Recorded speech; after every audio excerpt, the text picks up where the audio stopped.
The following podcast is a W2M Network original production. Visit W2Mnet.com for all of our other great podcasts, plus news, reviews, articles, and opinions from the worlds of wrestling, video games, football, and entertainment.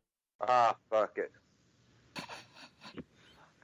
Okay, there's actually a story behind that we'll have to get to at time. Oh, hi everyone. Welcome to the Kickoff here on the W2M Network.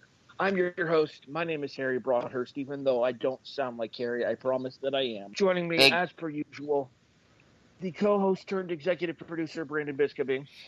Hi, John Lornes. I don't want any people power. The executive producer turned co-host, Erik Watkins. Real quick, since I know you're feeling a little under the weather, would a song cheer you up? Swear to God, Watkins, don't make me hang up on you.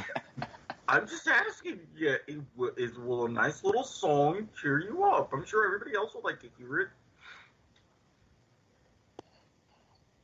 This is going to be a Penn State joke, I know it. Well? Get it out of your system. Row, row, row the boat at the CF Bank.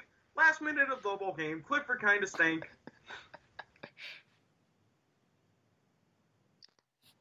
Pretty sure Clifford was hurt, but that's neither here nor there. And the chairman of the W2M Network, Chase Teasley. What's up? I'm here. I feel like shit. All right, so as you can all tell by listening to the show, needless to say, some of the crew at least, is a little bit under the weather. Usually I would handle hosting duties, however, I am not up to doing so this week. Therefore, I'm putting the show in the hopefully capable hands of Erik Watkins this week. Erik, take it over. Oh, well, this is just like Teddy Bridgewater coming in for Drew Brees. What could possibly go wrong? But in the meantime, we are going to start things off, as we always do, with studs and duds. Respecting the proper order, I am going first. Now, for my stud this week, it was a bit of a rather unexpected performance, especially given the magnitude of the game and given the magnitude of his career. But my stud is going to be Ryan Tannehill, formerly of the Dolphins, now to a team that's actually at least pretends to be capable. Yeah, Tannehill had a tremendous performance against the Chiefs, and I really gotta say, especially with those clutch touchdowns at the end of the game and having those drives, like, wow, where was this throughout the bulk of his career? Well done, Tannehill, even though, yeah, it didn't help the division too much. Erik. Hmm? I would argue that Ryan Tannehill just officially put Marcus Mariota out of a job. Agree or disagree? Completely agree. I think the Mariota era in Tennessee is done and dusted.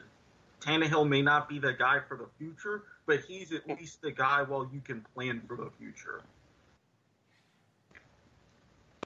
I think Miami's going to end up realizing they made a terrible mistake letting Tannehill go. Mm-hmm. And between Tannehill and Gase, it just really was only working out as best as it could. And look at how the Jets are feeling right now. Mm-hmm. I was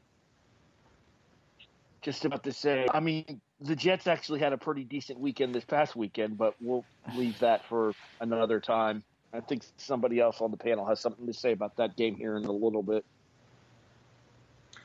Yeah, indeed. I mean, anyway, Brandon, you're stud. I'm going to stick with that same game and the same team and say, yes, Tannehill had a great game, but he wouldn't have had nearly as good of a game without this man, and that is one Derrick Henry, rushing for 188 yards and 2 touchdowns.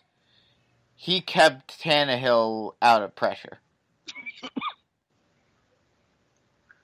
I mean, admittedly, with that kind of performance, and I'm glad that nobody is bringing up past memories of great Henry performances, and will continue not to do so. when you've got a defense that's already kind of shoddy in the secondary, having to force them to also pay attention and respect the run, well, when you're in a passing situation, that helped give Tannehill much more time in the pocket and a bit of a cleaner pocket for him to do damage. So I can agree with that.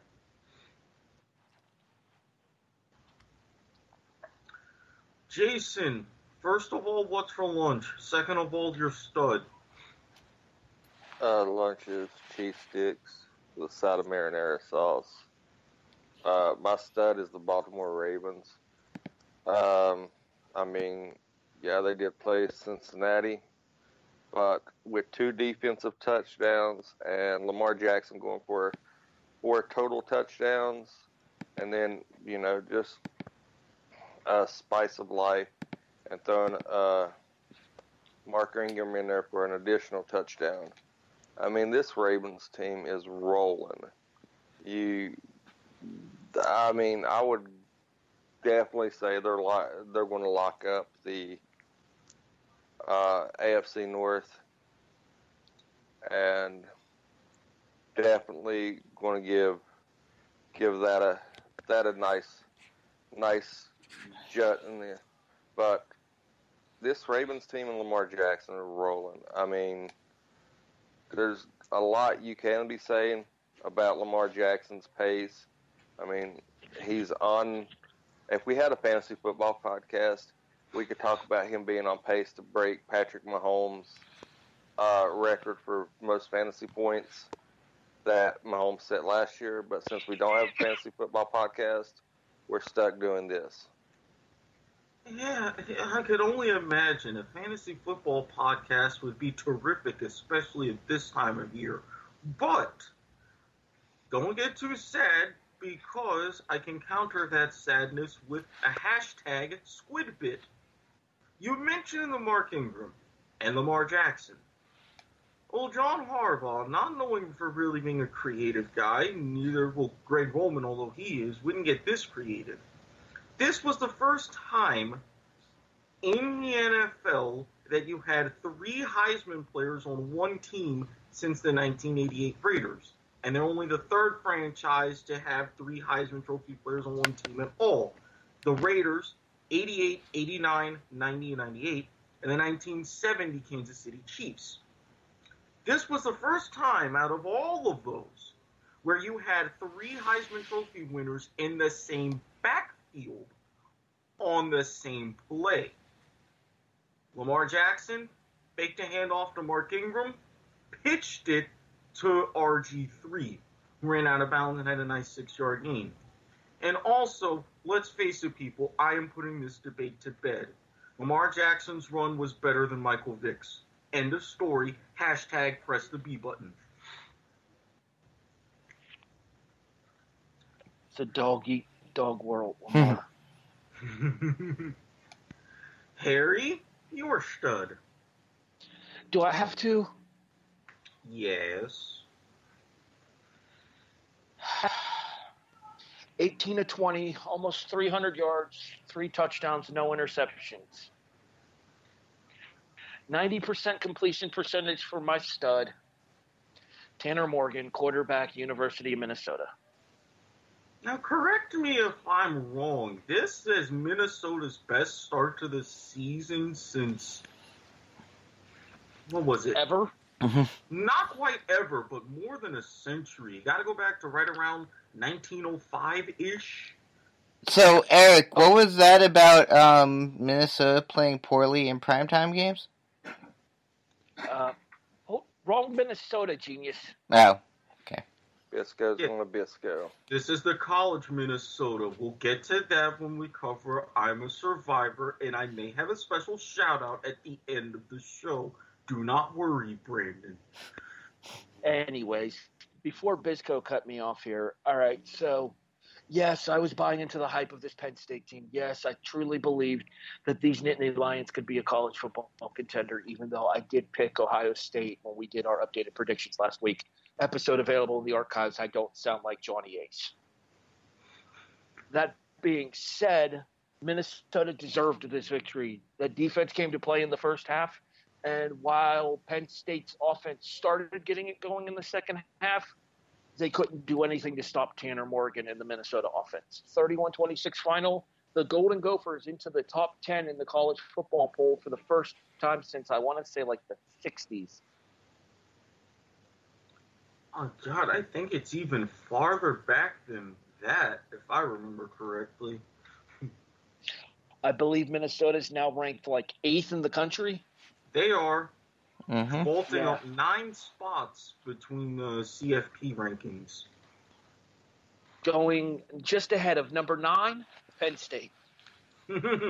Well, hey, better to be 9th than in a certain coveted 5th spot. Am I right? Oh, that hurt. Bottom 10 on ESPN.com with Ryan McGee. Check it out. It's well worth the read. Yeah, I'm sorry, but I had to. You set me up so well. But anyway, speaking of bottom 10 and bad performances through the weekend, segue! See, I wanted to do it to help save your voice, but this blends perfectly into our duds. Oh, the duds. I actually have to go back and look up mine because everybody talks so much. While I do that, I'm going to shuffle things around. Brandon, so that way I won't feel like reaching across the screen at you. Who's your dud? My dud for the week is the Chiefs' defense, who gave up 35 points to the Titans. And didn't I just tell Jake earlier that you couldn't pick a stud and a dud from the same game? Try again, Bisco. Okay, hold on a sec. I guess go, Eric, so that I can find my new dud. No, I think Eric has to search himself. So, Jason, why don't you go ahead? All right, my dud is one that breaks my heart. If you had to list the top 5 running backs in the NFL, the most common names you would see is Zeke, Kamara, CMC, and then there's my dud, Saquon, who plays for my beloved Giants. 13 carries for -1 yard.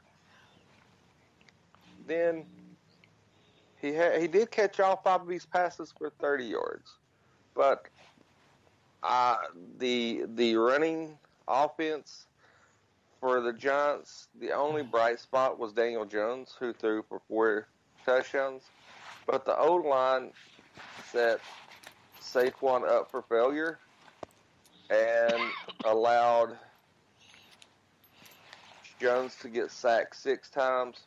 But, I mean, I'm pretty sure that against the Jets, I could have rushed for more than -1 yard on 13 attempts.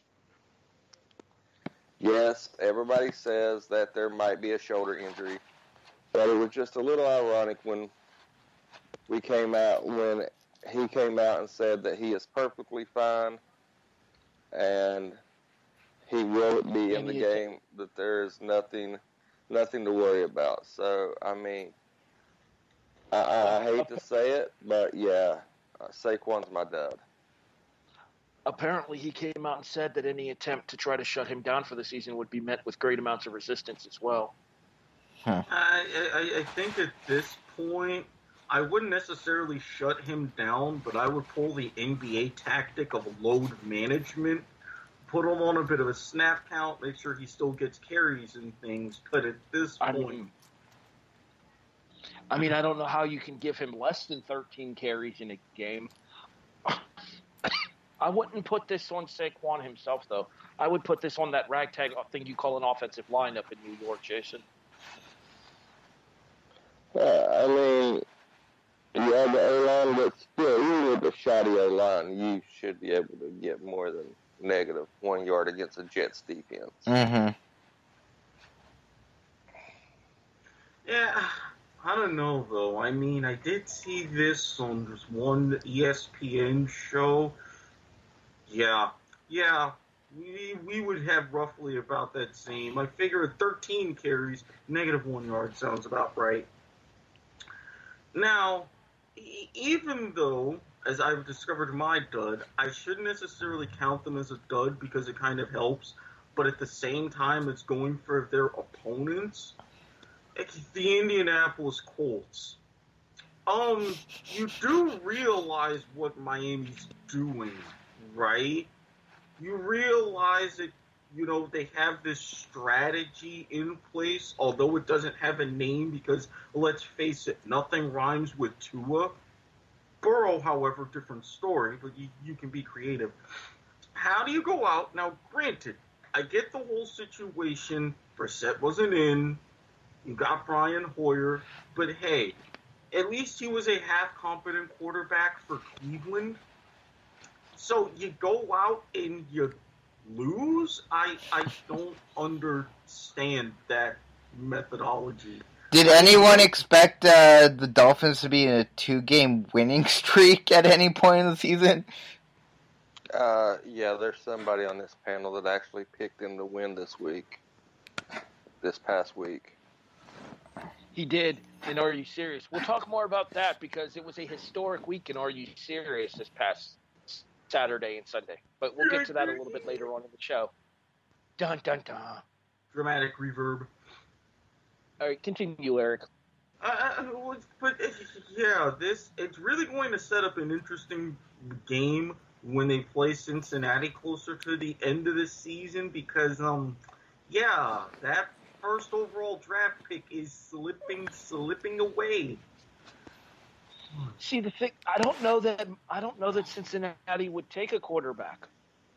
I think that they would be willing to give Ryan Finley a chance since they just started having him as their starter this past Sunday. So even if Miami doesn't finish with the top overall pick, they may still end up getting Joe Burrow or Tua Tagovailoa. Yeah, but at the same time, now as a 2-win team, you're in a logjam. Well, good point, because a lot of the other 2-win teams are supposedly set on quarterbacks themselves, so this still might end up being a dream situation anyways. Yeah, the Dolphins may be all set. Yeah. I mean, hopefully they still suck. And I know we'll be talking about them a little bit more later on in the show because, reasons and football games in Miami and such. But, all right, that's enough of that. We'll continue. Go ahead, Eric. Yeah, and speaking of football games in Miami, hey, Todd Furman, huh? How'd that bet work out for you? But anyway, since I'm all set, Bisco, have you, Yes, I have found my dud, and my dud will be one New Orleans Saints. Already taken. Damn it. Okay. While Bisco's looking for his new dud, let me introduce you to my dud, the New Orleans Saints. Oh, Bisco, we still love you. You make it hard sometimes, but we do. Anyway. Boy, if I had $1 every time I heard that one. I can't really do this, but I'm going to try. Family show! Nope. Damn, Look what you've done, Eric. You broke Harry. Not cool. All right, anyway. Back to my New Orleans Saints thing here. So a one-win Atlanta Falcon team who had just gotten Matt Ryan back from an ankle injury and whose star running back, Donta Freeman, has been underperforming all season. A Atlanta Falcon team that had one win. One. And a New Orleans, thank you, Count. And a New Orleans team that was 7-1 and currently in second place in the NFC, looking at a home game in the first round of the NFC playoffs. What does this formula equal? A 26-9 Atlanta Falcon victory. A lot of people are trying to put this on Drew Brees. I don't think you can do that. 32 out of 45, 287 yards. I think that Atlanta's offense wanted this game more than New Orleans' defense did because New Orleans' defense was just ran up and down this field by the Atlanta offense, and Matt Ryan came out to prove that despite the injury that caused him to miss 3 weeks earlier in the season, he's still a top-level NFL quarterback because he approaches the age of 40. Do I think that this is a sign of something bigger in New Orleans? I don't. I think this is just one of those examples of everybody has a bad game. But for that bad game, New Orleans Saints, you are my dud. Exactly. Everybody has those inexplicable weeks. I mean, you would know that as a Buffalo fan, wouldn't you? Nobody circles the wagons. Speaking of Buffalo, I think I'll take Buffalo as my dud, actually. Whoops. Now what? Can't do that, sir. You took them last week. What? When? Bisco, Did you just take give Buffalo up. last Just- week as your dud? I don't think so. No. Oh wait, I think you took the Pittsburgh-Miami game. Never Yeah. mind. Continue.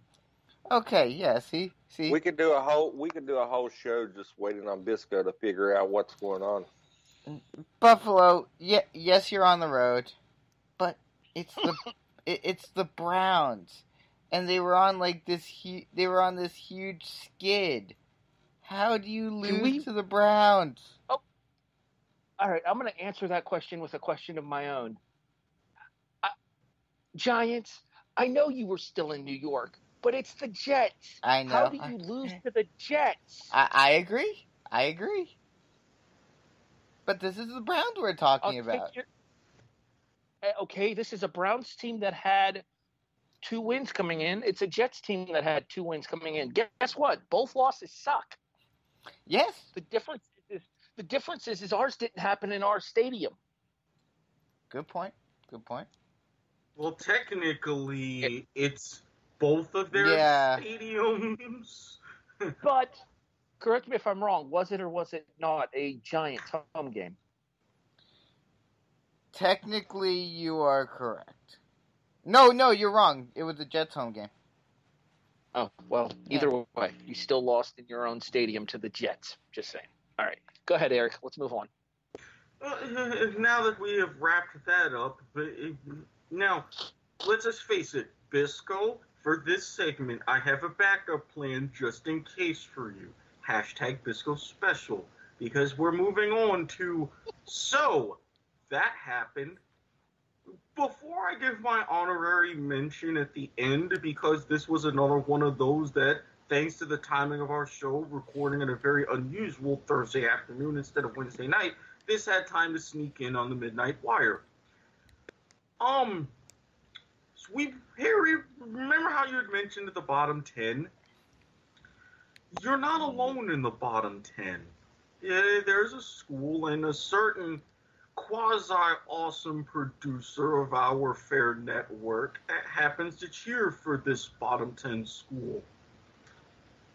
I gotta ask everybody. Go ahead. I hear they can't. I hear they can't solve. Yeah, they can't. Because what's the opposite of pig suey? I could never figure that out. Because fans are going to be chanting that because Chad Morris, their head coach, after a drubbing by Western Kentucky, not the same Western Kentucky that gave Marshall fits a few years ago, a mediocre Western Kentucky, at home, 45-18, hadn't won a single SEC, 45-19? Mm-hmm. Hadn't won a single SEC game. This was a long time coming. Chad Morris got the door, and now the search begins for another head coach who's basically going to be next up to be humiliated. And fired in 2 years. Basically. Does Arkansas even really need football anymore? I mean, I know what this would do to the SEC schedule, but I think they could kind of adapt. They were scared of Western Kentucky's weird looking big mascot. Yeah, well, I mean, if we're talking mascots, everybody has nightmares about Gritty, but opponents still play the Flyers, don't they? Good point. Alrighty then. How the hell are you going to get beaten by 26 at home by the Helltoppers if you're an SEC school? You know how Connecticut, or not Connecticut, you know how Temple got kicked out of the MAC a couple of years ago? Mm-hmm. Yeah. I'm the SEC. I'm very strongly considering doing the same to Arkansas at this point. They're not nearly as good as they used to be in basketball. The days of Corliss Williamson are long gone. They haven't been good in football in, well, ever. Let them go back to the Big 12. I don't think Arkansas was one of the ones that came from the Big 12. Yes, they were. No, they were. No. Okay. They came from the predecessor of the Big 12. Yeah, not the South Conference. Actually, no. The Southwest Conference was not the predecessor to the Big 12. It was the Big 8. Well, it was basically a combination of the two. The Big 12 came from the Big 8 and the Southwestern Conference being more or less combined. Especially after Bisco, if you don't get your shit together, we're calling the chair up to replace you, okay? This is your warning. You know what I meant. Now, we're not that desperate. No, and besides, have you seen what's been going on with B-Dubs, and he doesn't even work there anymore? I was just about to say, can I give an honorary Can I give an honorary early get it together to Buffalo Wild Wings? Absolutely. All right, let's move on here. Not surprising for Chad Morris and Arkansas being kicked out there midway through the season. He becomes the second Power 5 coach to get relieved of his duties during the season here. I'm saying right now, I'm calling it. We're going to see at least 20 Power 5 schools change coaches this offseason. Wouldn't surprise me whatsoever. Now, Bisco, again, take a deep breath. So, that happened. My "so that happened" is a very, somewhat intriguing one, but unfortunately it may get a lot of people talking about things that were put in the closet, at least a year ago at this point. Persona non grata to the NFL is trying to get back in the NFL once more. Well, supposedly. One Colin Kaepernick is having workouts this week. Saturday. Yes, this Saturday. First off, go ahead. Just real quick, which I do think is kind of a dick move by the NFL to put it on a Saturday, but continue. Yeah. Well, I mean, there's probably a reason for that. I can go into it when you're finished. Yeah. But, well, I'm going to put it out to you guys. First off, do you think this is a legitimate attempt at him trying to get back into the NFL, or do you think it's just a publicity stunt, as some people are speculating? And secondly, do you think he has any chance whatsoever of getting an offer? Well, I'll put it to you this way. Brian Hoyer is the starting quarterback in Indianapolis. Mm-hmm. Ryan Fitzpatrick, as inconsistent as he is a starting quarterback in Miami. Ryan Tannehill, as inconsistent as he has been throughout his career, is the starting quarterback in Tennessee right now. If you don't think Kaepernick is at least as good of a quarterback as those three are, definitely, then I have some very strong, unfortunate answers for you to that. Mm-hmm. Is Kaepernick athletically qualified enough to be a starting quarterback in the NFL right now? Yes. Yeah. The question is there a team out there that is willing to handle his circus and willing to handle the monkeys that come along with it? Mm-hmm. The answer to that, I feel, is no. Well, let's go through it real quick. What are the teams that you would consider as potential options for where he would go? Miami. They're enough of a train wreck as is, and so I doubt they'd pick him up. Atlanta, perhaps. They don't want more attention. Atlanta, perhaps, is the heir apparent to Matt Ryan. Atlanta, that is a potential. Being on the hot seat now. Washington, because what are they going to do? Start Dwayne Haskins for the rest of the year? Yes. Washington's enough of a train wreck and has enough controversy around it as is. I doubt they'd want more. I don't know. Have you met Dan Snyder? Good point. Eric, you said you had something about the Saturday listing for this particular tryout. Yes. Number one, the league pretty much set all of this up on their own. They only gave Kaepernick and his camp 2 hours to even accept the offer of the workout and only 4 days to prepare because they called him on Tuesday to say, yes, this is what's going on. Number two, Saturdays. Your coaches are planning for the Sunday games. Your GMs and your top scouts are all going around to the different college football games. So you're not going to have any high-level executives or anybody really making any decisions at this workout if it decides to happen.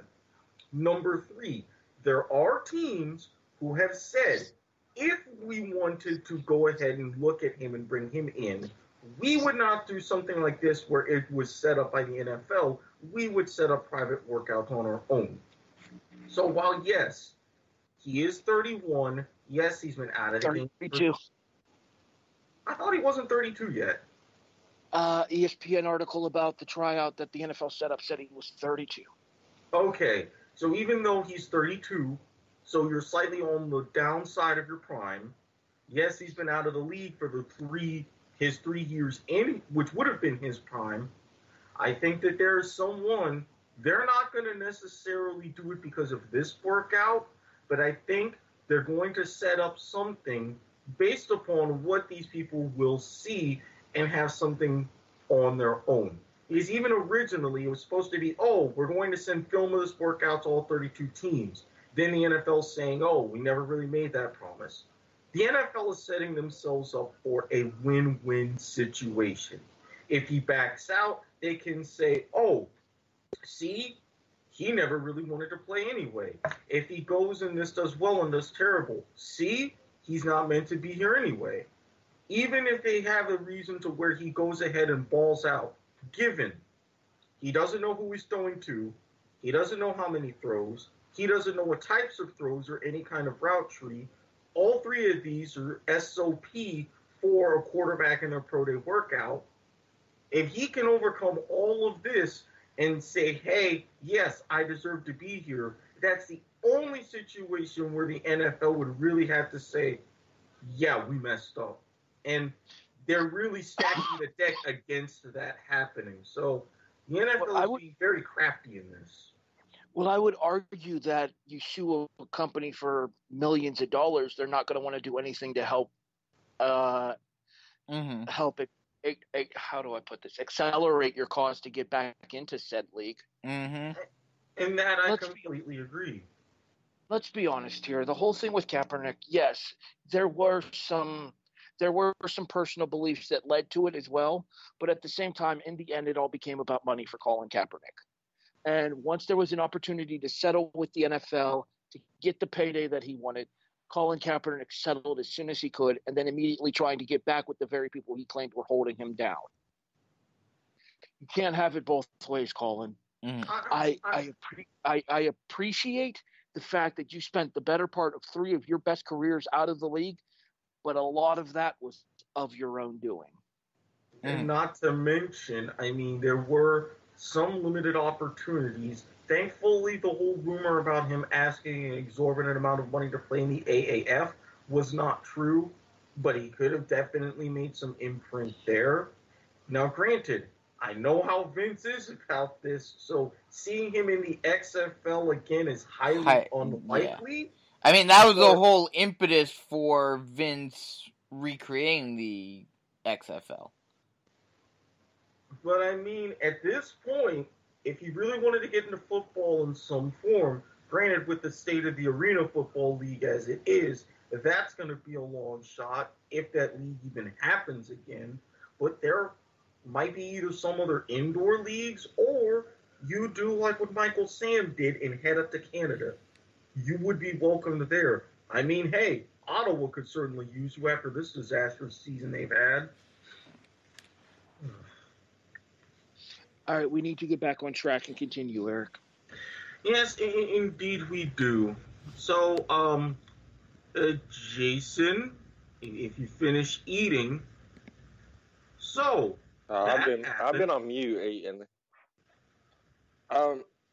so that happened is came in the form of Monday Night Football, where at the end of regulation, San Francisco has drove down the field, set up for a game-winning kick, out-trots rookie Chase McLaughlin, lines up and kicks a ball almost into the damn tunnel left of the goalpost. Shank!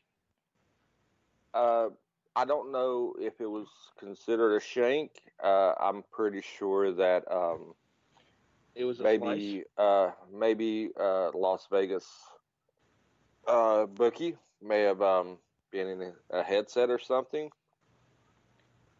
But I'm pretty sure that goes down as the worst ever field goal attempt in the history of the NFL, because if I remember correctly, the tunnel is a good 30 yards to the side of the goalpost. He was lined up on the right hash mark. For him, he almost had to kick a 90-degree angle to get it near that tunnel. He basically did kick it at about a 90-degree angle. And that's exactly what happened. I mean, current San Francisco kicker and former Chicago Bears kicker Robbie Gould would kind of disagree on worst field goal attempts. Something similar happened to him. Yes, it was at Soldier Field, but still, that was a flat-out slice. I was going to say, you're more, with you being a Floridian, you probably get more golf in than the rest of us do. Would that have been a shank or a slice? And that answered my question. This one, not quite a shank because he kind of hit it more properly as far as position, but with the direction of the ball, that's definitely a slice. That's fair. And I will add an extra teeny bit of a squid bit on this one. That one was destined to be only the fourth tie in the history of Monday Night Football. And believe it or not, the other three have all come with division rivals. The November 1st, 71, Lions 14, Packers 14 in Milwaukee. October 22nd, 1973, Don Meredith's last season, the whole "we're in the Mile High City and so am I" comment. Raiders 23, Broncos 23. And after what was at the time the highest scoring game in the program's history, where Coach Bart Starr and Lynn Dickey led the Packers at Lambeau in a 48-47 win over the defending Super Bowl champion Redacteds, 48-47. The very next week, October 24th, 83, your New York Giants, Jason, 20, and the St. Louis Cardinals, 20. That remains the only overtime tie in the program's history.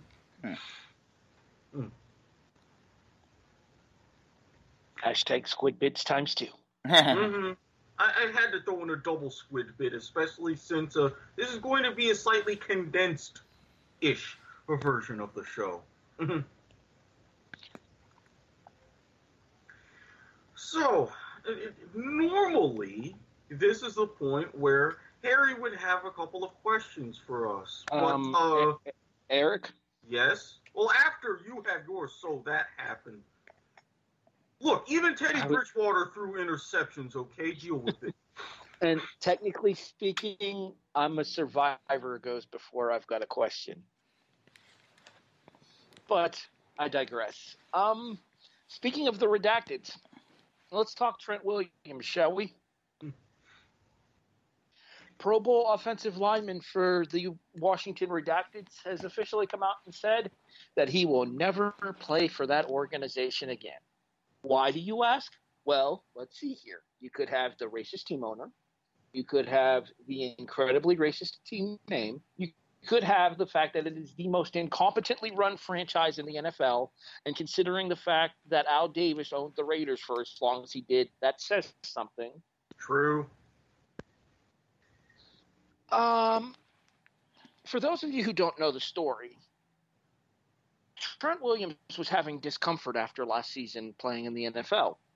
Trent Williams went to see a doctor and was diagnosed with a form of cancer that the Washington staff completely missed from a lump on his head.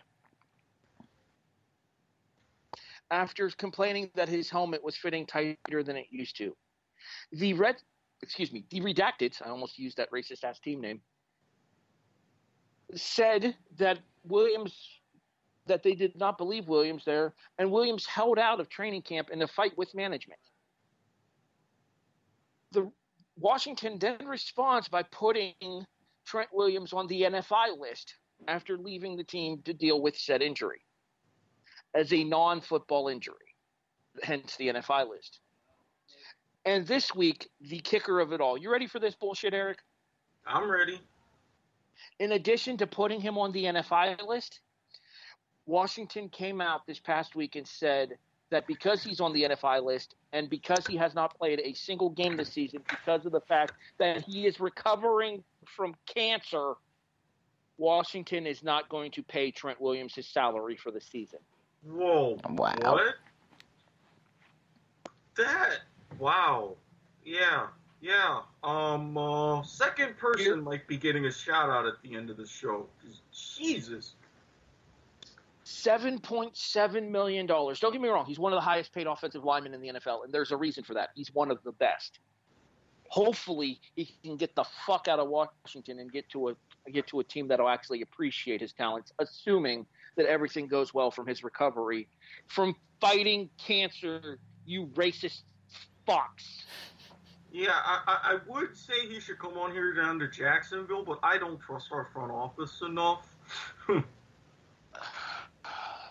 So, that happened. Yeah, well, if anything, Trent, you'd be very, very welcome in a place like Buffalo. Go ahead and finally help them in their march to where they could actually get a Super Bowl ring. Not this year, but at some point. I'm just saying the Pagula family's very, very friendly with talent. Mm-hmm. Okay. You mentioned I've got a question. And yes, due to the nature of the show and the fact that we are running on a Thursday, it's been a long week, I'm sorry. Due to the fact that we're running on a Thursday, we're going to skip I've got a question for this week. I actually did have a couple of really good questions planned, but the nature of I've got a question is that it tends to run long, and we do not have the time to do that today. Therefore, if I am able to, I will save these questions because most of them can kind of transfer to next week anyway, so we'll be fine with that. Now we go to I'm a Survivor. And besides, everybody knows Johnny Ace doesn't have questions anyways. Well, I'll have you know that I am the executive vice president. Nope, not going to do it. All right, let's move on. So, for the first time since myself and Jason in week 5, we had 2 different people crap out in a single week of I'm a Survivor. Brandon's streak ends at 5. He does not tie the crown as Atlanta beat New Orleans. And Erik has become the first person to crap out in back-to-back weeks of I'm a Survivor. First losing Jacksonville to Houston, and then this past week losing Dallas to Minnesota. How in the hell does Kirk Cousins, who had a 40-40-2 career record as a starting quarterback, finally do something in one of the rare times in his fucking life in prime time? I told you, Erik. Now we'll be accepting applications for a new co-host. Tweet me at SquidSportsHead on Twitter for an interview. And send all hate mail to s.garmer@gmail.com. All right, Brandon, I'm a Survivor. Even though they screwed with me this week, considering who they are playing. Nope, already taken. The Saints were picked already? Yep, by me once again. Damn you all. Fun. Is this the first time we've ever dealt with like a triple or quadruple Bisco in one show? It's definitely a triple, Bisco. I don't think we've hit quadruple yet, and he did give me 2 picks for Are You Serious later on that both qualify and both don't touch any of our picks. So while he's doing that, I'll explain this one. Tampa Bay is coming off of a victory over Arizona that they did not deserve. New Orleans is coming off of an ass whooping from Atlanta that they probably did deserve because Atlanta outplayed them in every aspect of that game.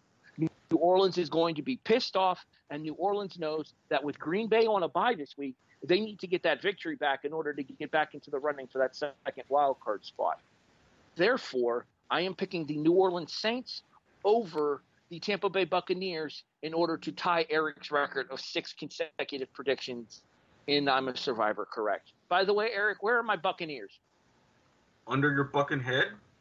Under my bucking hat. One of these days, man. One of these days. I'm getting closer. I'm getting closer. Okay, I got mine now. No, you're going last so that way you can't steal anybody else's. Okay, Jason? fine. I'm a Survivor, like Beyonce, and I'm taking the Ravens over Houston. I mean, that's one that would help Eric for sure. Yes, it really, really would. I don't even know what my streak currently is. I think it's 3, 4. 2. I'm at 2. This will be my 3rd. Yes, remember Buffalo and Philadelphia, kind of. Yeah, sorry about that. Yeah. Because technically, if not for Buffalo, your streak would be 5. Yeah. That's what happens when I take the Bills. That's why I'm not taking the Bills. I considered it, but with how hot Miami is right now, and with the Bills circling the wagon, yeah, no. Funny that you mentioned that game. Shut the fuck up, Eric. Right. Are you really doing it? Actually, I can't make Eric shut up because his prediction for Arma Survivor's up next. Watkins, you're up. Yeah, for this one, I'm not going to do the knock again because disastrous things happened last time for the show. But since things are going wrong and I'm a Survivor anyway, why not just try this and maybe I'll get lucky and they redeem themselves in my eyes. I'm picking Oakland. Oh, I thought you were going to take the Bills. No. But... That's... Oh, okay. Oh, I see where you're going with this now. Okay. All right, let's get back to our predictions here. Brandon. I'm taking the 49ers to redeem themselves against the Cards. I mean, kind of an obvious pick, but fair enough. Not really as obvious as you think. Somebody will have something to say about that a little bit later on in the show, though. Stay tuned. Dun, dun, dun. Dramatic reverb. All right, Eric, I turn the reins back over to you for Get It Together. Yeah, and I was originally going to say this as a secondary so that happened, but I think it's going to lump into a Get It Together as well, because I got my shots really at 2 different groups of people. Number 1, the latest AP poll. Seriously, after everything that's happened in college football this weekend, you, of all institutions, are still going to have Alabama at 4. I called it. No, this isn't the CFP. Thankfully, they had more sense, and I appreciate them for that. I mean, not really. Alabama's still 5th in the CFP. Yeah, but and they're just waiting for either Clemson or Ohio State to screw up to put them right back in. Yeah, but also look who's right behind them at 6 in the CFP. Someone in our midseason predictions show that a certain someone kind of mentioned. I will point out that you weren't the only one. True. I have to give you credit for that. Who the fuck is 6? Oregon. Oh, Oregon ain't gonna make it. Fuck them. But real quick, if like we talked about a little bit on the midseason predictions renewal special here, if Oregon and Utah both run the table out for the rest of the season, it would be a battle with 2-11-1 teams for the Pac-12 title in Las Vegas. I don't think that you can not put the winner of that game in the college football playoff if they're 12-1 and the Pac-12 champions. I can, because I have a little segue later that who would be the fourth gate crasher. And especially in Oregon's case, if they win out, they would be, 10-0 in the Pac-12? That carries at least a little bit of weight, because that's never happened before. All right, so you're saying the only loss that Oregon will have suffered all season would have been week 1 to Auburn. All right. Put a pin in that. We'll discuss it here in a second. Okay, so that one, and also the Toledo defensive end. Yeah. You really, even more so than the AP poll, both of y'all really need to get it together. What are you doing? The quarterback's on the ground, and he gets up, he's on his knees, and you basically come and spear him head-to-head from behind? Bruh, no. No, he doesn't need to get it together. He needs to get the fuck out of football. Amen to that, because that was just... Well, maybe Brissett is his hero. Perfect. Yeah. Poor Jacoby. He's out on the shelf and still getting blamed for shit that's not his fault. Maybe he's like honorary D coordinator there or something. It's Bounty Gate Greg Williams style is what it is. Oh, God. Moving on. All right. Pick your next get it together, Eric. Yeah, those are my just two that they really need to get it together. And yeah, for that whole mess up, Jason, you really need to get it together. So you're up next this time. Well, my get it together is kind of ties into what you guys just talked about with Alabama. Post loss, Alabama fans and their sister wives took to Twitter and started saying that Nick Saban needs to be fired. Now, I see a problem with this. One, he is probably the most dominant college football coach in the game currently, with one of the most dominant programs over the last, since he's came to Alabama, honestly. Yeah, since 2007. So, I mean, one loss is going to make you, throw down your Marlboros, sling your Natty Light, and, slap your sister, wife, cousin, uncle, and demand that your coach be fired.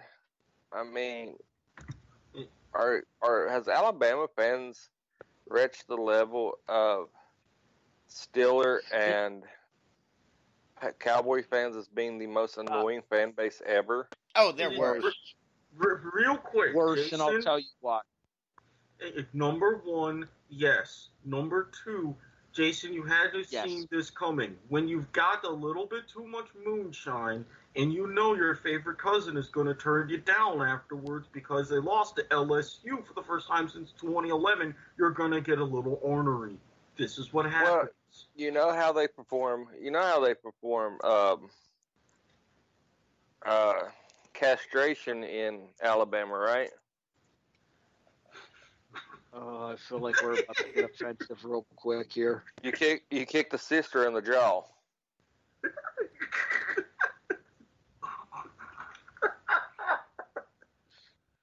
Please send all hate tweets to @Turkoglu822 on Twitter. All right, let's move on. And real quick, to answer your question as far as Alabama's fan base, no, they haven't reached Pittsburgh or Dallas or even the Patriots as the most entitled fan base in football. They have surpassed them. They've always surpassed them. It was a battle of the number 1 and number 2 teams in the country, and an LSU team that had been on absolute fire coming into this game, while Alabama had been admittedly playing well, but against a subpar schedule. Your big game this year, Alabama, was Duke. Sit down, shut the fuck up, and take the loss. Exactly. Just know, yeah, Tua was hurt, but he still played great, even at 75%. And just know that Maui Wowie's going to be in the NFL, and it'll be next man up. Boo-hoo. It happens to all of us. And that said, Brandon, get it together. My get it together, albeit they are still having a very good season. But after this past week, I have to say to them to get it together. That would be one New Orleans Saints. How the hell do you lose to a 1-win team? You don't score more points than they do. Yeah. Yes. You don't find the end zone? Yeah, exactly. Especially that offense. The Saints offense, Drew Brees, get it together. Yes, I know you just came back from an injury, but if you don't want to lose your job, you better get it together. Breeze ain't going to lose his damn job. 32 out of 45 for 287. I assure you, it wasn't Breeze's fault. Not to mention, how many times did he get sacked in that game as well? If anything, you could put that game either on his offensive line or, more importantly, on his defensive secondary. Mm-hmm. I mean, let's not forget that this is a New Orleans team that missed a tackle to send Minnesota to the NFC Championship game a couple of years ago. Oh, that Minnesota miracle. And not to mention, lest we forget, they already got screwed by the refs the following year. Rams NFC Championship, the pass interference that was never called. Mm-hmm. Personally, they're probably still bitter. Back to the show, folks. Exactly, back to the show, Harry. And since you're timing in, why don't you get it together? Okay, I will. What's my get it together? Hold on, I have to remember. It was Brandon Biskobing for not paying attention to anything that we say in chat and stealing everybody's picks. Well, I mean, yes, but no. I'm actually genuinely trying to remember because my head's been so foggy these last 2 days that I don't. So I need somebody to stall for me for a quick second while I look it up. Okay, found it. I was about to say, I just had my horse joke ready to go. Anyway. Okay. All right. My get it together is Oklahoma, actually. And the reason being for Oklahoma getting it together is, yes, it was a victory this past week to move the Oklahoma to 9-1 on the season. Still the only loss being at Kansas State, although Kansas State got kind of exposed by Texas this past week. That being said, it wasn't so much the fact that they played the game and won that's causing me to say to get it together. It's how they won. Eric, did you know with about 4 minutes left in that game, it was 42-28 Oklahoma? Good Lord. Normally teams kind of shut it down and they can get that win unless you're Washington State, which, no, I'm not bitter about that whatsoever. The final score ended up being 42-41 as Iowa State scored twice in order to make it a game, and an interception on a 2-point conversion attempt is the only thing that preserved the Oklahoma victory. Now we see Oklahoma getting ready to play probably its biggest game of the year this week. And with that, we segue into Are You Serious? Eric, I will take the reins over once again here for the prediction segment, just because it's easier for me to do that since I have everybody's picks written down. Okay. As I mentioned, it's a segue. And Jason, the floor is yours. You guys was talking about, Oregon and everything. Yeah, you guys forgot that in our mid-season discussion, I actually picked this team to cause havoc. who is a 9.5-point underdog, playing Oklahoma this weekend, and that's the Baylor Bears. I have it at 10 now on ESPN, but still, continue. I had it when I looked yesterday. It was at 9.5, so it moved to 10. So that's even better. That makes me feel even better. But yeah, Baylor plays Oklahoma this week, and they also have Texas looming. Baylor beats both of them, remains undefeated. You cannot deny them a spot over Alabama, because Alabama has played a cupcake schedule. Baylor has played a much tougher schedule.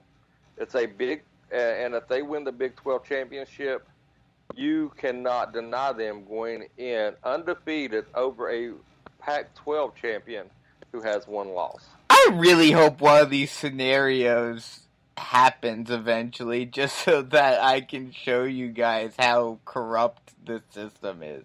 No, but I am going to say this. Jason is correct, especially for Baylor to completely go undefeated. They would have to beat most likely Oklahoma twice. I would put them in, but I'm telling you now, say we really get a little bit of chaos and Baylor and Oregon both make it in and Alabama's out, watch playoff expansion happen next year. It's already on the precipice. The Pac-12 has already been making noise saying if we, through all of our scheduling and things, we keep getting shut out, either you expand the playoff or the Pac-12 goes away. Well, I mentioned this before and I'm going to mention it again. So if Alabama has something to say about it, yeah, there will be hell to pay. I'm just going to bring up the reminder. Somebody picked Alabama to miss the playoffs. Yes. All right, let's get back into it because we do have just a segment to get through, and we're coming up on time that we wanted to be done by in order for Jason to be able to get ready for work. I actually sound a lot better now. Good for me. We'll see how long this lasts. Brandon, college, are you serious? This is weird. This is I think at least the second time that I've seen this happen this year. But what is up with ranked teams being underdogs? Yes, it's on the road, but still, it's against a team that has had a decent season, but nothing really to write home about. Texas over Iowa State +7. Well, Iowa State is the team that just gave Oklahoma fits this past weekend. Oh, so yes. I think the Vegas is kind of leaning that into their ratings. That being said, this is a Texas team that has been terribly inconsistent this year. Yeah, and good point. Not to mention Ohio or Iowa State, they started the season in the top 25, so it's not 100% recency bias.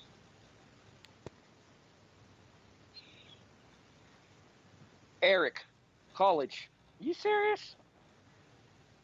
We all know what LSU just did. We all know what the players did after the game, talking to the high school recruits. We all know what Ed Orgeron That shit was funny. We all know what Ed Orgeron said, both on the field and in the locker room afterwards, even though we weren't really supposed to hear what he said in the locker room afterwards. Ed, don't apologize for it. However, we all agree that was LSU's biggest game and everything that they prepared for. We all know that teams like that, they usually have at least a little bit of a mild letdown the following week, especially given the magnitude. Ole Miss, yeah, they're not having the best of seasons, but they're catching LSU at what could be the most perfect possible time. I'm not saying the Rebels win, but I'm saying LSU could suffer enough of a hangover to where this is closer than it really should be. I would argue, too, that there's a level of expectation for LSU to kind of have a hangover here because of the fact that that game against Alabama turned into such a shootout at the end.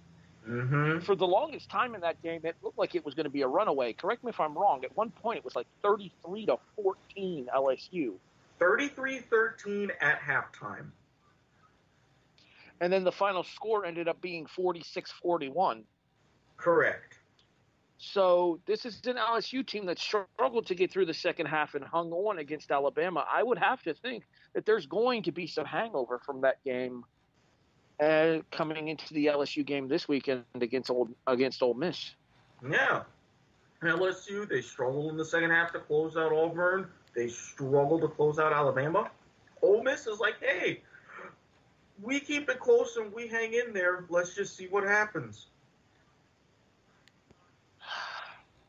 So, do you guys remember how we talked about Seaman a couple of weeks ago? Yes. S-E-A-M-E-N, let's clarify. I mean, as Notre Dame, I mean, technically with me involved. Family show. Not going to yell it because I'll lose my voice again. We talked about the fact that Notre Dame and Navy will be playing in Ireland upcoming soon. Well, as it turns out this year, Notre Dame and Navy play this week. Uh-huh. And a 7-1 Navy team, even though the game is at Notre Dame, is a 7.5-point underdog against the Fighting Irish. Uh-huh. I don't know that Navy wins, but I definitely think that they cover, and this is a much closer game than people are expecting it to be. It should also be a really good one, and given the fact that this is Veterans Week here in the United States, Veterans Day being this past Monday, I'm going to ride with Navy on this one. 2:30 NBC national broadcast. I was looking at that one. I was considering that one before I took Texas. I would have had to tell you that you tried to take my pick again. Yeah. Which would have been the fourth time tonight. And yes, we also know that it's Remembrance Day up in Canada and in the UK, and I believe in some other countries it's Armistice Day. We're not forgetting about you very few international people, although we wonder, why the hell are you listening anyways? We appreciate you, but I'm curious. Well, I'm sure that they get American football games over there, maybe not necessarily legally in some instances, but I'm sure they get American football games over there. Oh, they do, especially Sky Sports. Not to mention the European Federation for American Football has fielded some strong teams in recent years. # Big Six. Walking sports encyclopedia. Yep. Jason, the NFL edition of Are You Serious? We kind of teased it earlier. It's time for you to deliver. Well, I can tease. If you tease me enough, I will shoot my load and deliver. But I'm actually taking the Cardinals versus the Niners, getting 13.5 as of yesterday when I made this pick and sent it to Harry. This Cardinals team is slowly progressing into a team to be dealt with. The record doesn't show it, but I mean, you can see the progression week to week. And after what we've seen from Christian Kirk and Kyler Murray this past weekend, I think that they got something special going on. Christian Kirk has finally unseated Larry Fitzgerald as the Cardinals' #1 wide receiver, and Fitzgerald can now fade off into the sunset knowing that the Cardinals team is in good hands with a bright future ahead of them. I think San Francisco was exposed by Seattle, and I think that just like any team that has a heartbreaking loss, you see the cracks. You're going to be disheveled. They're on a short week. So, yeah, I'm definitely going to take a Cardinals team that's seen much improvement against the 49ers team, who will be without their starting tight end and a backfield that they want to try to go 3-people committee. I don't think that the Cardinals will outright win, but I think they'll make it close enough to help other teams find the cracks in the San Francisco offense. Well, I have a little bit of unfortunate news for you in advance of your prediction here, Jason. Are you ready? Yeah. The Sharps are already in on this game in Yep. Vegas. The line has gone from 13.5 to 10.5. Oh. Yeah. I was just about to say that. And I have one question as well. Is Gold coming back this week, or is he still out? He's still out. Robbie Gold is doubtful, considered unlikely to play. That may be a factor, because that was the reason why they didn't win last week, was because of their new kicker. Well, in fairness, McLaughlin did hit the one that tied the game. Yes. He just shanked the one that could have won it. Yes. I actually think that it got partially blocked. I haven't seen all the angles, but the direction that it took, I mean, you could only imagine that somebody had to get a hand or a fingertip on it to give it that trajectory. If you're Cody Parkey, it definitely got blocked. Poor guy. Jason, where can people find you online so you can go get ready for work? You can find me at TurkeyGlue822 on Twitter. Usually I will talk fantasy football there, since W2M does not have a fantasy football podcast that I can vent on. But, with that being said, any fantasy football questions or just to shoot the shit about football, you can hit me up on Twitter. It may take me a little bit to reply, but I will reply at some point throughout the day. All right, man. Go ahead and go get ready. Go do what you need to do. We'll talk to you next week. All right. See you guys. Erik. He's so evolved that he no longer tells people to go fuck themselves. We're making progress. Yeah, let's not try to close that door before we get to it, shall we? Fair. Erik, NFL edition, are you serious? And you can kiss my white and furry for this pick. Well, hey, didn't you also say you hated me last week, and look what happened? That's why I'm not saying I hate you. It's just that you didn't mention the historic thing that happened this week, by the way, Harry. I will do so at the end, Bisco. Okay. You hold your horses. If there's one thing that I don't want to be on this show, it's premature. I'm going to go ahead and family show myself for that. Bad enough that Jason stole my jokes. But, yeah. So, for those of you that were in the know, I took Minnesota as an underdog to beat one of Harry's favorite teams, Penn State. Hey, don't you know? Yeah, it was a big-time deal in Minnesota, don't you know? Now, this week, I'm going to kind of wreak a little bit of havoc again. As we had teased it, Bunch of goddamn gophers. Hey, you mentioned it. Yeah, Buffalo. You know how they love to circle the wagons, right? I will take that exasperated sigh as a yes. You know how Miami's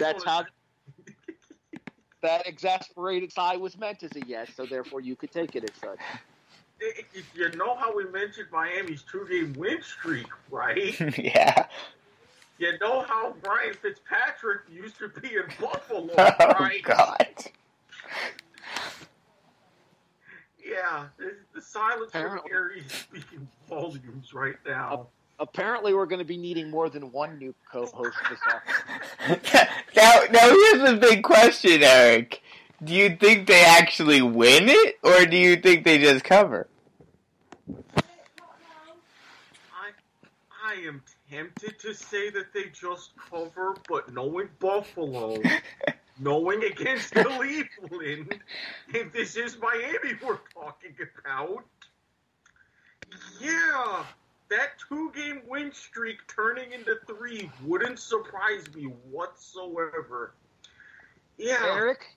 Yes? Erik, you have a nephew, right? Yeah. I hope you step on one of his Legos, barefoot. Well, considering how he's 11 years old, I don't have to worry about Legos. I just have to worry about... I just have to worry about losing an Xbox to him, which I do anyway, so what would change? I'm just saying, Legos are still popular even at my age, so... You don't have to be 11. You don't have to be older than 11 to still play with Legos. I still hope you step on one barefoot. Well, fair Brandon? enough. I mean, I do have a set in storage right now, so. I just put together my Scooby-Doo set a couple of days ago. Brandon, NFL, are you serious? Are you serious? I'm going with the game tonight. We are recording on Thursday. Turn down your microphone. I am going with the Steelers over the Browns +3. Browns are going to Browns. This is a rivalry game. I think the Steelers can win.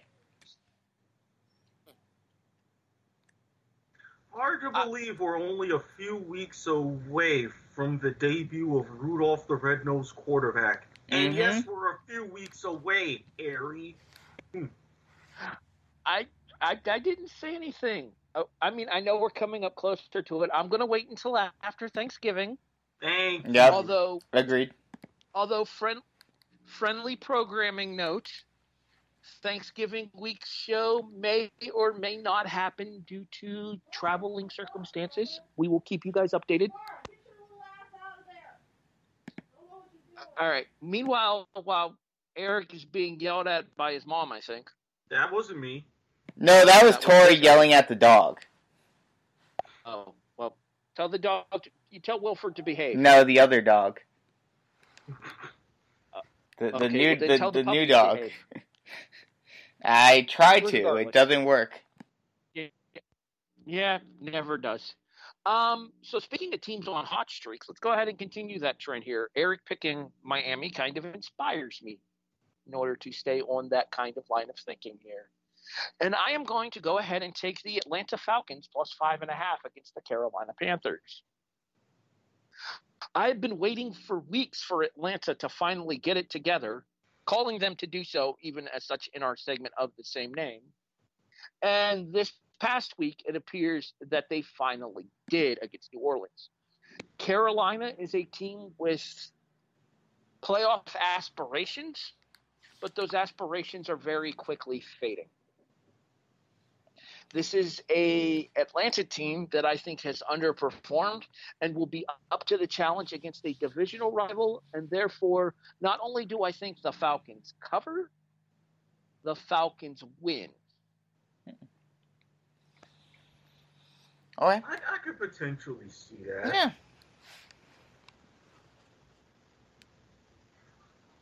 Anybody else have any other tidbits to add here before I give my my fun little stat for Are You Serious? Nope. No, I'm good. Yeah. I expect my messenger to blow up come Sunday afternoon. Bonus prediction. The New York Jets and the Washington Redacteds will set a record. For the lowest scoring game? For the lowest viewed game in NFL history, because ain't nobody got time for that. I'm actually curious. I'm assuming it's only available in like the tri-state area and in the DC area. Yeah, tri-state and the DMV. Yeah. So you know how usually when the games are at the NFC team, it's on CBS, and when the games are at the AFC team, it's on Fox, Erik? Yeah. If it's a visiting AFC team, CBS, visiting NFC team, it's on Fox. Yep. But there are rules to where they have to swap an equal number of games. You're correct. Yeah, this is one of the ones that CBS gave up. I am not surprised whatsoever. Not surprised. I'm sorry. That just makes me laugh looking at it and then seeing Fox next to it. Knowing it's I guess because CBS. Let me finish. Okay. CBS was like, "Fuck this." All right, go ahead, Bisco. I guess because Albany is part of Jets territory, but its reach is a little further than I thought it would have been. Go ahead, Erik. Well, I would argue that since this game is on Fox and not CBS, that more of the local channels are going to pick it up, since both the Bills game and I think the Giants game as well are on CBS this week.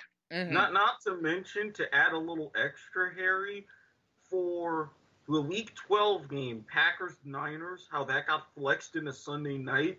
So Fox is like, well, CBS was like, hey, Fox, we heard you lost the game. Take this one. Well, the Giants are on a bye this week. Okay, and then the Bills are on CBS, which explains the reach of the Jets game up into the further parts of New York on Fox. Yes. Fun fact, if you're interested in looking it up, 506sports.com. Highly recommend that website. Yep. Very cool to kind of get the idea of what games are going to be on where regionally. That's where I look every week to see what game is going to be on near me. Or you can be like me and just watch NFL Red Zone with Scott Hanson. You don't have to worry about regional coverage every week. Well, I will say this much to you, Eric. 7 hours of commercial-free football. They can't start yet, though. Hashtag all right, quad box. All right, so updated Are You Serious standings, and then I give you guys the big breaking story from Are You Serious this week here. It's something happened for the first time ever in Are You Serious. We have a tie for the lead head-to-head and straight-up victories now. Bizco, you son of a bitch. Myself and Brandon are both 7-13. Eric is 4-16. Jason is 3-17 straight up. Hey, you're not the cellar dweller this year, Eric. So you're saying there's a chance. I am saying you are the cellar dweller against the spread, though. And the only one of us sub 500 against the spread as well. Damn. Yeah, this is what happens when I have to pick certain games and not every game like I'm on Yahoo. Brandon, you still have the lead against the spread. Sweet. By half a game. Half a game? Oh, right, because I had that tie. That push has you with the lead.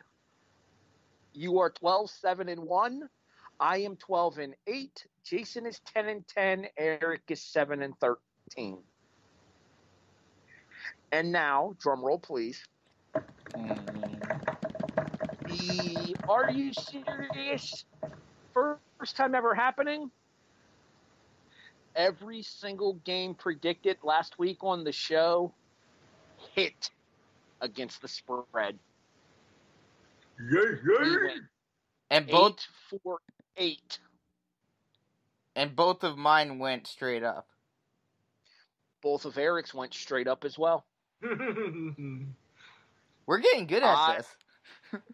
I lost both of my predictions straight up, but both of my predictions, the game was within 3 points. Arizona lost by 3 to Tampa Bay and should have won that game. Iowa lost by 2 to Wisconsin as an 8-point underdog.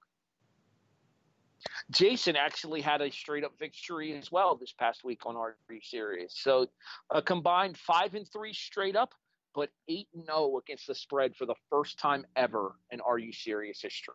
Congratulations, boys. We're getting good at this. Hey, Coach Fleck, yeah, whatever you drink, tweet at me. I might owe you a case. Just saying. I do believe that's going to officially wrap us up. I think I can do this. My voice is back enough that I can handle this, I think. You'd be surprised what honey lemon cough drops can do for a voice. Mm-hmm. All right. You have been listening to the Kickoff here on the W2M Network. We are a presentation of the W2M Network online at W2Mnet.com. In addition, you can find us on all of your favorite podcast listening services, iTunes, iHeartRadio, Spreaker, Stitcher, Podbean, CastBox. Hey, Brandon, guess what? Spotify is here. And Dan Snyder and Kirk Cousins are dicks.